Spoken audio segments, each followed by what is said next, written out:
오늘의 주요 뉴스 함께 살펴보겠습니다. 첫 번째 소식입니다. 윤석열 대통령은 현충 일인 6일 북한의 도발에 대해 결코 좌시하지 않을 것이라며 단호한 대응을 강조했습니다. 그는 평화를 굴종이 아닌 힘으로 지키는 것이라며 강한 대한민국을 강조하고 나라를 위해 희생한 영웅들에게 최고의 예우로 보답하고 유가족을 끝까지 책임지겠다고 약속했습니다. 윤 대통령은 국립서울현충원에서 열린 제69회 현충일 추념식에서 북한 정권은 우리의 삶을 위협하고 있다며 서해상 포사격과 미사일 발사에 이어 최근에는 비열한 도발까지 감행했다고 밝혔습니다. 또한 정부는 북한의 위협을 결코 좌시하지 않고 철통 같은 대비 태세로 단호하게 대응할 것이라고 강조했습니다. 정부는 지난 4일 9.19 군사합의 전체 효력을 정지했습니다. 윤 대통령은 대한민국은 세계에서 가장 밝은 나라가 됐지만 휴전선 이북은 암흑의 땅이 됐다며 북한과의 차이를 강조했습니다. 그는 한미동맹과 국제사회의 협력으로 국민의 자유와 안전을 지키겠다고 말했습니다. 또한 북한 동포들의 자유와 인권을 되찾는 일, 통일 대한민국으로 나아가는 일도 우리가 더 강해져야 가능하다고 밝혔습니다. 윤 대통령은 국가유공자 및 유족에 대한 지원을 약속하며 순직한 영웅들의 유가족은 국가가 끝까지 책임지겠다고 말했습니다. 추념사는 약 7분간 진행됐으며 윤 대통령과 김건희 여사는 국가유공자 및 유족과 인사하며 입장했습니다. 국가유공자 후손과 경찰 소방관 등 제복 영웅들도 참석했습니다. 추념식에는 5천여 명이 참석했습니다. 대통령실은 조국이 위기에 처했을 때 펜 대신 총을 들고 나라를 지키다 전사한 학도의용군을 추모했다고 전했습니다. 다음 뉴스입니다. 이재용 삼성전자 회장이 미국 최대 이동통신사 버라이즌 CEO와의 면담을 시작으로 2주 동안 미국 일정을 진행합니다. 그는 회사 안팎의 위기 속에서도 고 이건희 선대회장의 신경영 선언 31주년을 맞는 7일에 별도 메시지 없이 실용행보를 보일 계획입니다.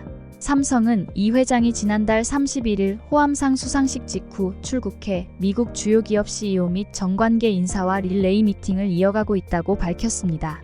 삼성전자는 2020년 버라이즌과 7조 9천억 원 규모의 네트워크 장비 장기 공급 계약을 맺고 미국 5G 통신 시장에 진출했습니다.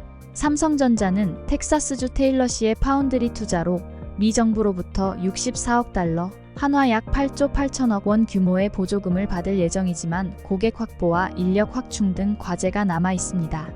그는 지난해 5월 일론 머스크 테슬라 CEO와 젠슨 황 엔비디아 CEO 등을 만났습니다. 최근 삼성전자가 엔비디아의 고대역폭 메모리를 제때 공급할 수 있을지가 관심사입니다. 이 회장이 신경영 선언일에 실용 행보를 보이는 이유는 삼성전자의 경영 위기가 심각함을 나타냅니다. 반도체 사업은 지난해 15조 원 가까운 적자를 냈고 AI 반도체 시장에서 주도권을 잃었습니다. 모바일 사업은 지난해 글로벌 스마트폰 출하량 1위를 애플에 내줬습니다. 또한 삼성전자 제1노조인 전국 삼성전자 노동조합은 7일 창사 이래 첫 파업을 예고한 상태입니다. 전삼노조합원은 전체 직원 중 23%인 28,400여 명으로 노조가 파업을 선언한 지난달 28일 주가는 약 3% 급락했습니다. 한편 이 회장이 이번 출장을 계기로 뉴삼성 비전을 본격화할 것이라는 기대도 나옵니다.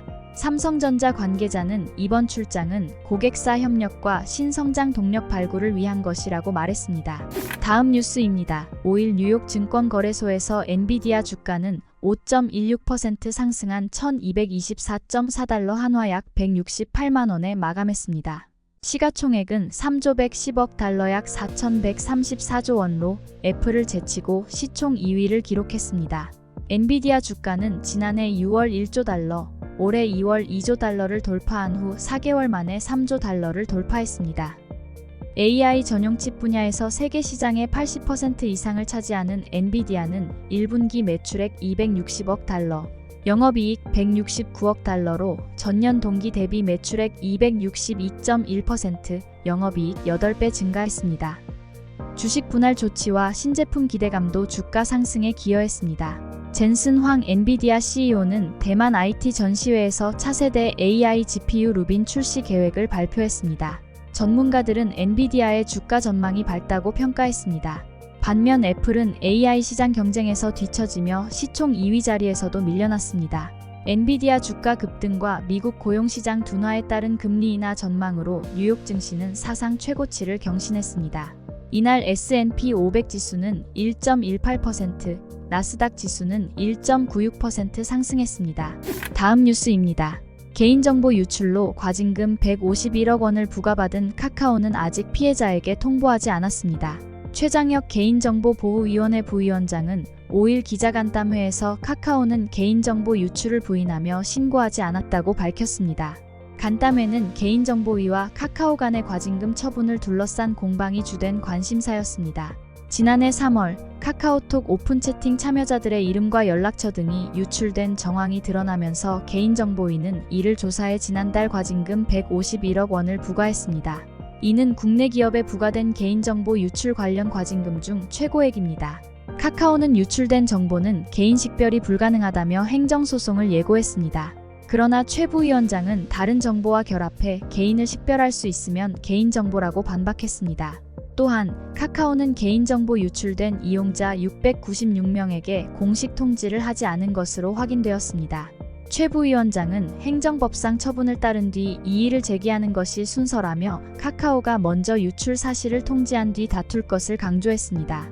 행정소송에 대해서는 승소할 자신 있다고 밝혔습니다. 다음 뉴스입니다.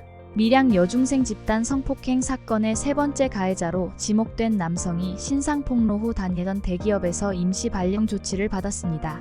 6일 연합뉴스에 따르면 한 유튜버는 밀양 세 번째 공개 가해자 모모씨 호의호식하며 잘 살고 있었네 라는 제목의 영상을 올렸습니다. 영상에는 가해자로 지목된 A씨의 이름과 얼굴, 출신 학교, 직장이 구체적으로 담겼습니다. 유튜버는 A씨는 다른 가해자 B씨의 절친이자 오른팔이었다고 밝혔습니다. 이 같은 내용이 온라인에 확산되자 A씨의 대기업은 업무 지속이 어려운 상황으로 판단해 임시 발령 조치를 했다고 밝혔습니다. 법적 절차에 따라 조사 중이며 사실관계에 따라 조치를 취할 예정이라고 전했습니다. 앞서 다른 유튜브 채널에서는 2명의 가해자 신상을 먼저 공개했습니다. 공개된 2명의 가해자 중 1명이 근무했던 식당은 철거하면서 사과문을 게시했습니다. 또 다른 가해자로 지목된 남성은 사건 후 개명하고 수입차 딜러사에서 근무해왔으며 이 회사는 전날 그를 해고했다고 발표했습니다. 밀양 집단 성폭행 사건은 2004년 12월 밀양 지역 고교생 44명이 울산 여중생 1명을 밀양으로 꿰어내 1년간 지속적으로 성폭행한 사건입니다. 당시 검찰은 성폭행에 직접 가담한 10명을 기소해 보호관찰 처분 등을 받게 했습니다. 20년 전 사건이지만 최근 유튜브 채널이 가해자들의 신상을 폭로하면서 사건이 재조명되고 있습니다.